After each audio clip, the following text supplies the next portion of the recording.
Good morning, नमस्कार, सुप्रभात दोस्तों। तो हम जा रहे हैं अपने सेकंड सेमेस्टर को भी बर्बाद करने और शुरुआत होगी इस बर्बादी की फिजिकल केमिस्ट्री के साथ, वो भी थर्मोडायनामिक्स।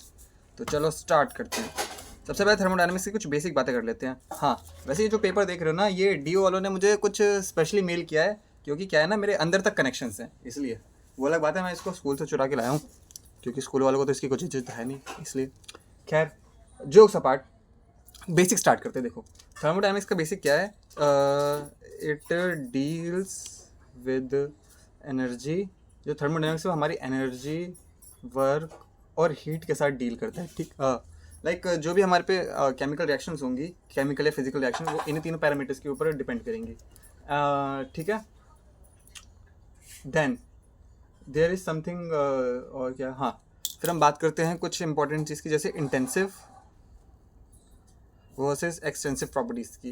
एक्सटेंसिव मतलब जो भी हमारे वेरिएबल्स होते हैं ना, जैसे प्रेशर, टेम्परेचर, जैसे प्रेशर हो गया, टेम्परेचर हो गया, इंटरनल एनर्जी हो गई, एंथैल्पी हो गई, ये ऐसे जितने भी फलाने ढिमकाने जितने भी वेरिएबल्स हैं ना हमारे स्टेट ऑफ इक्वेशन के, ये ना इंटेंसिव और एक्सटेंसिव के ऊपर हम बीच में क्लासीफाई कर सकते हैं इनको। तो देखो, इंटेंसिव एक्सटेंसिव वो होते हैं जो डिपेंड्स करते हैं मास पर, depends upon substance, upon amount of substance, amount of substance. और जो एक्सटेंसिव होते हैं वो डू नॉट डिपेंड, वो डिपेंड नहीं करते। अब तुम इसे याद कैसे रखोगे? देखो, एक्सटेंसिव, एक्स्ट्रा, एक्स्ट्रा मतलब डिपेंड। तुम खुद से कोई एनालॉजी बना सकते हो इस चीज़ की।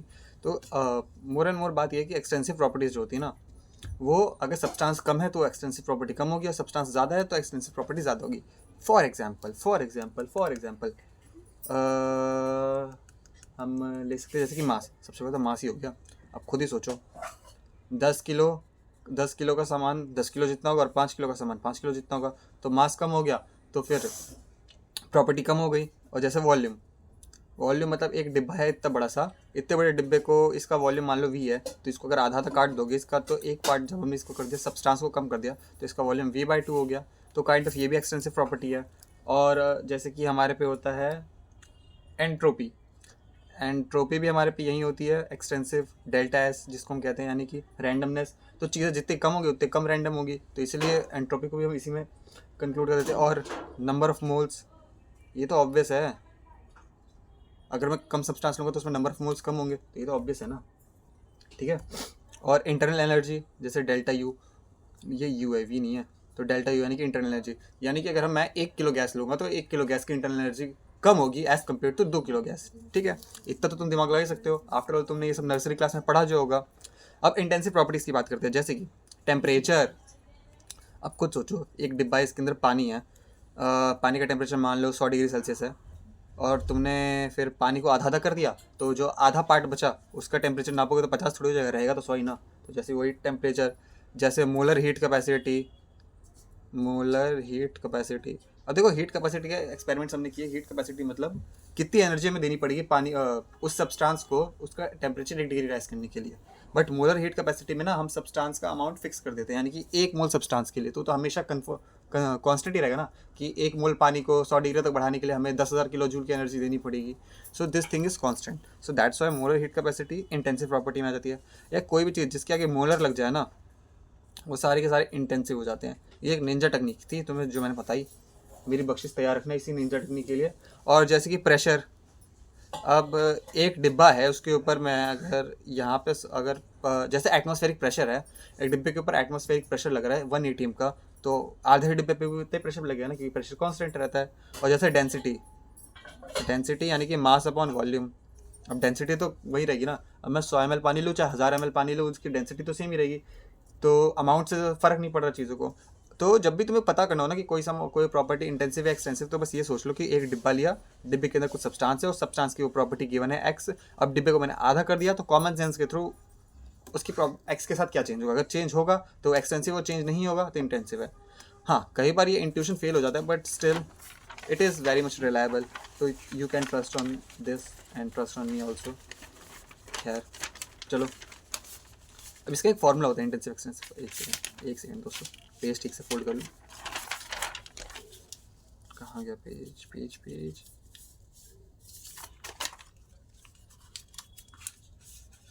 Page page page page, fold, page page, अबे पेज आएगा। अच्छा यहाँ से फोल्ड करना है ना।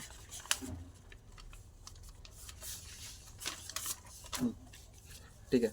अब एक फॉर्मूला होता है इंटेंसिव वर्सेस एक्सटेंसिव का। देखो एक फॉर्मूला ये है कि फॉर्मूला निंजा टेक्निक वाला फॉर्मूला है। फॉर्मूला की स्पेलिंग बोलो क्या, intensive equals to extensive upon extensive, बात खत्म। बस ये एक निंजा फॉर्मूला है।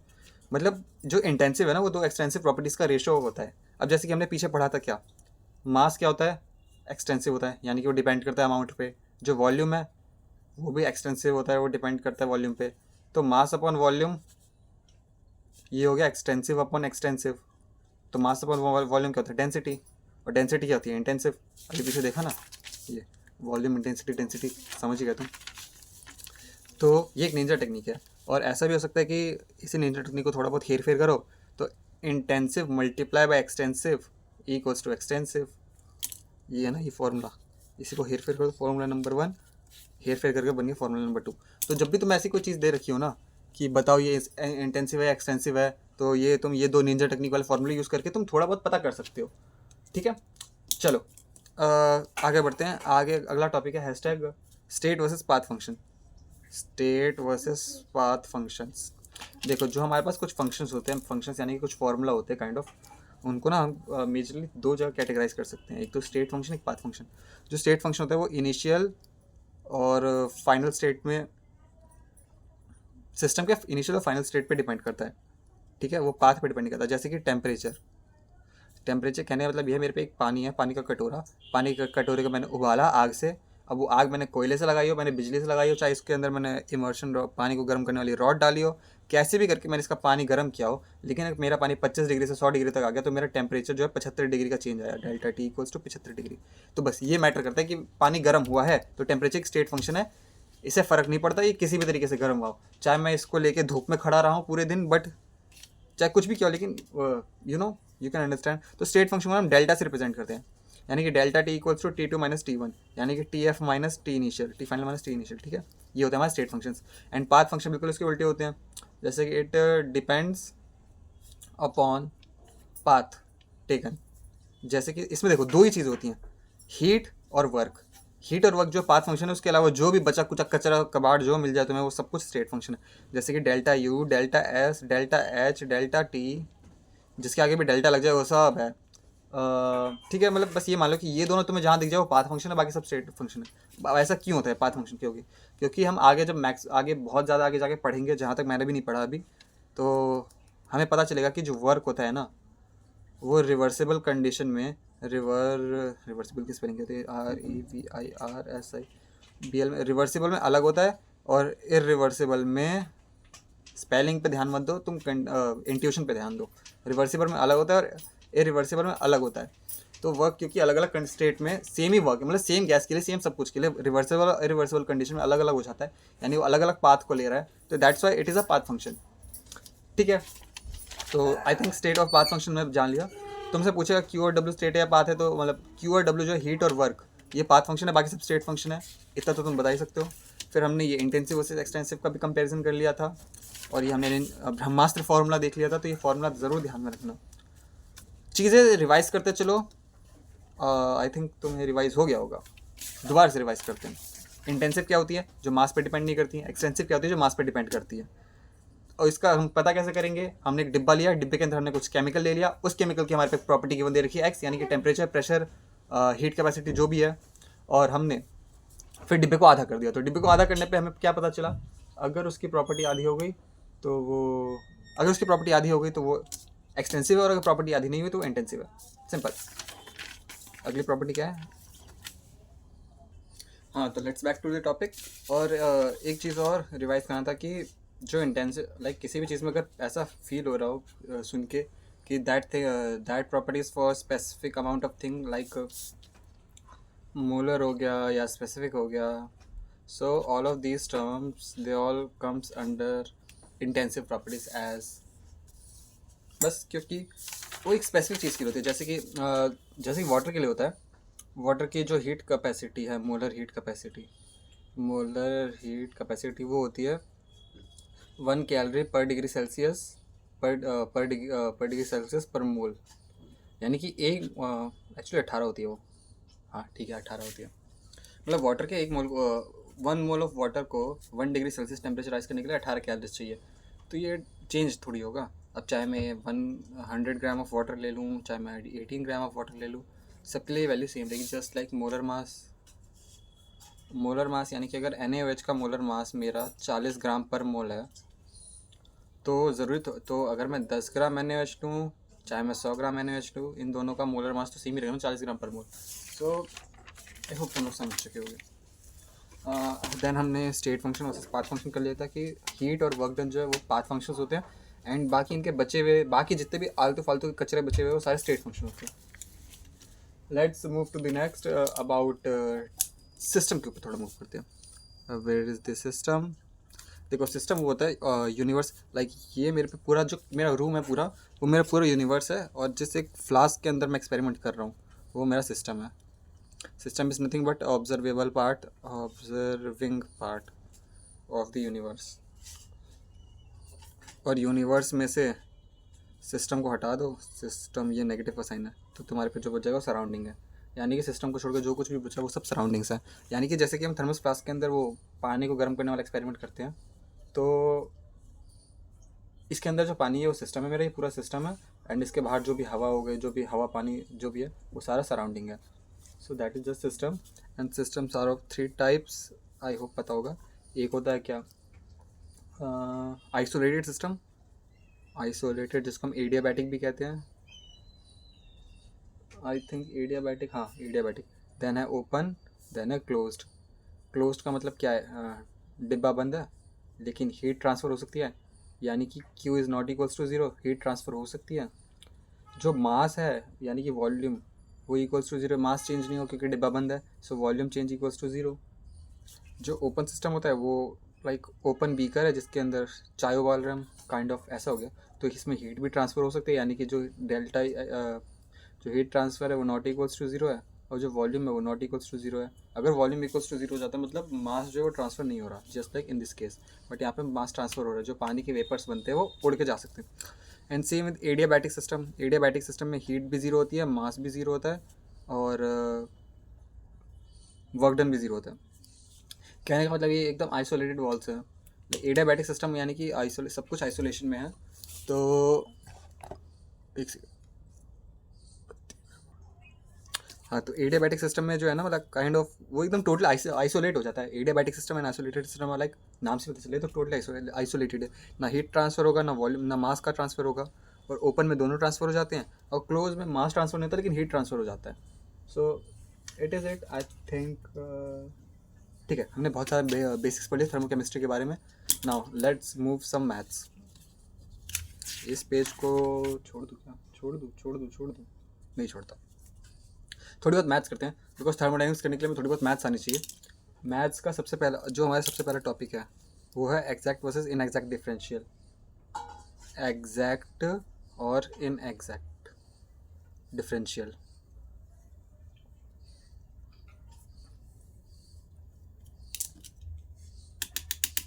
देखो एग्जैक्ट डिफरेंशियल ये होता है जो स्टेट फंक्शन का जो भी डिफरेंशियल होगा, स्टेट फंक्शन का जो भी डिफरेंशियल होगा वो एग्जैक्ट होगा, यानी कि वो कम्प्लीटली पूरा डिराइव हो जाएगा। लाइक वो सिर्फ इनिशियल और फाइनल स्टेट पे डिपेंड करेगा। और जो भी पाथ फंक्शन का होगा वो डिफरेंशियल, वो इनएग्जैक्ट होगा। बस इतनी सी बात है, इसमें और कुछ नहीं है। आई डोंट थिंक सो इसमें और कुछ है। एंड फॉर साइक्लिक प्रोसेस,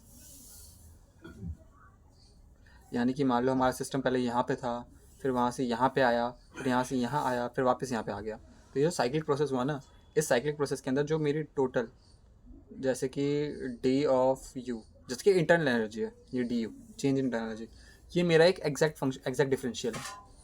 ये क्योंकि एक स्टेट फंक्शन है तो इसका जो U is a state function, तो इसका जो डिफरेंशियल होगा ये डी यू, वो एग्जैक्ट डिफरेंशियल होगा। तो अगर हम इसको as a cyclic process integrate करते हैं, ये पीछे चला जाता थोड़ा सा, तो जो साइक्लिक प्रोसेस का इंटीग्रेशन का साइन होता है ना, वो बस ये होता है, इंटीग्रेट कर दो उसके बीच में सर्कल लगा दो। तो ऐसे जो साइक्लिक प्रोसेस का इंटीग्रेशन का साइन होता है ना, डी यू इक्वल्स टू 0 हो जाएगा।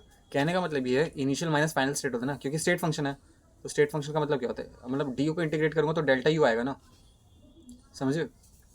डी यू को इंटीग्रेट करने से मेरे पास डेल्टा यू आ रहा है। जो भी एग्जैक्ट डिफरेंशियल्स होते हैं ना, उनको डिफरेंशिएट करने पर डेल्टा यू आता है, यानी कि यू एफ माइनस यू आई। अब क्योंकि साइक्लिक प्रोसेस है तो जो यू एफ है वो यू आई के बराबर हो जाएगा, तो ये जो इक्वेशन बन जाएगी वो यू आई माइनस यू आई हो जाएगी, यानी कि ज़ीरो हो गया।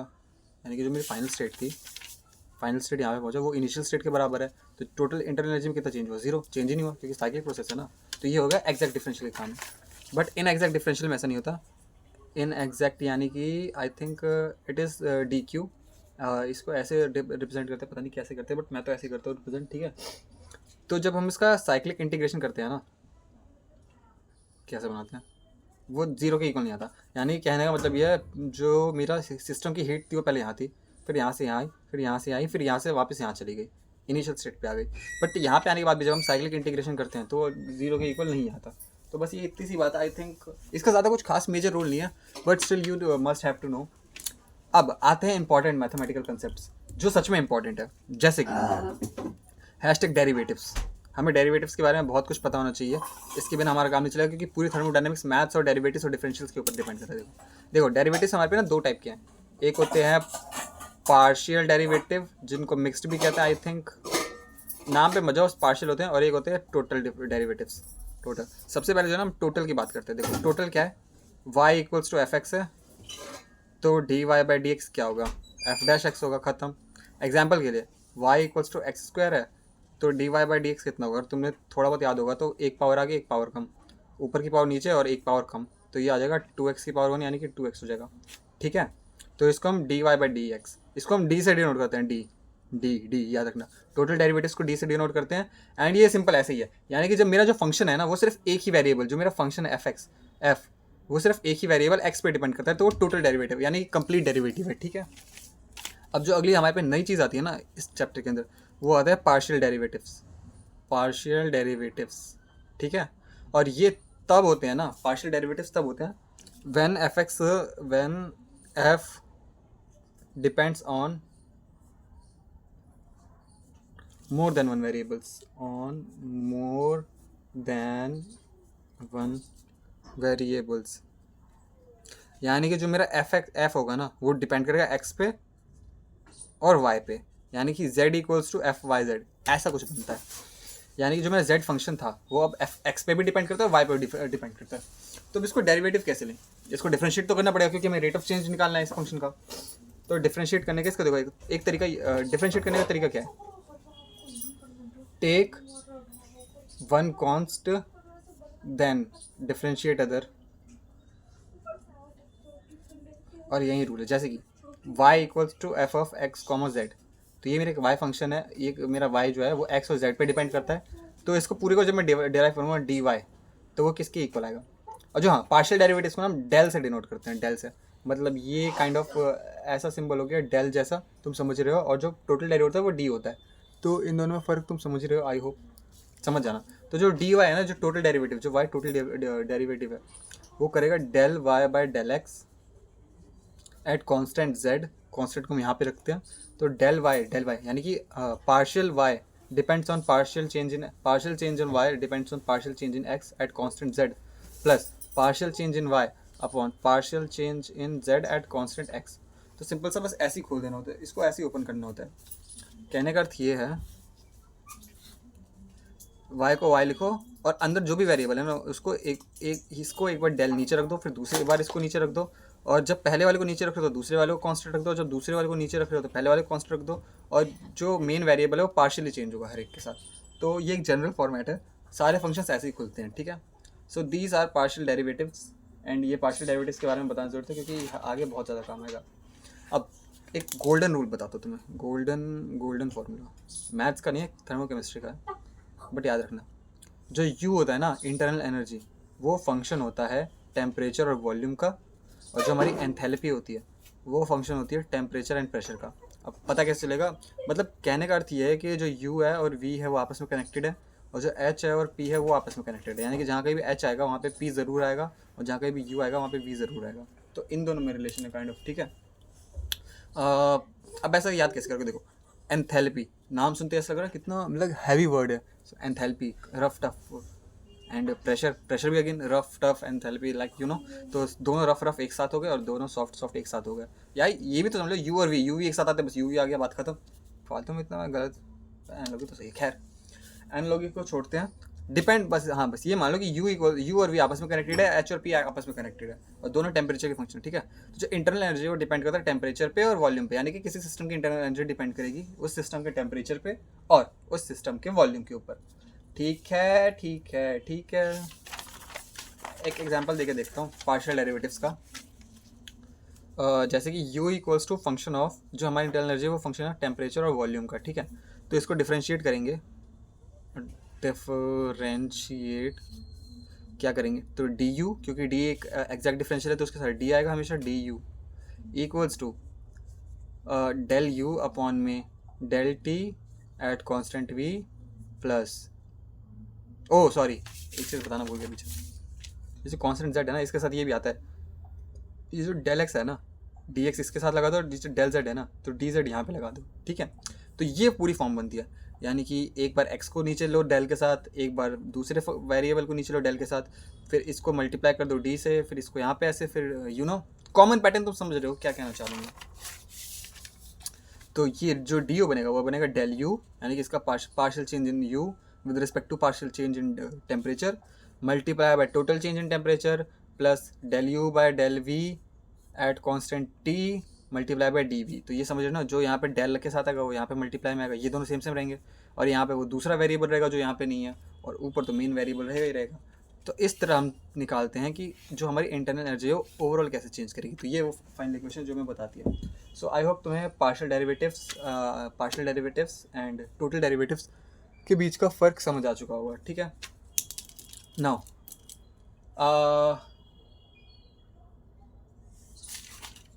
आई think we should end this here. Basic videos का पार्ट 1 ये खत्म होता है यहाँ पे, ज़्यादा लंबी वीडियोस बनाना नहीं चाहता वरना फिर अपलोड होने में दिक्कत हो जाती है। मिलेंगे नेक्स्ट वीडियो में।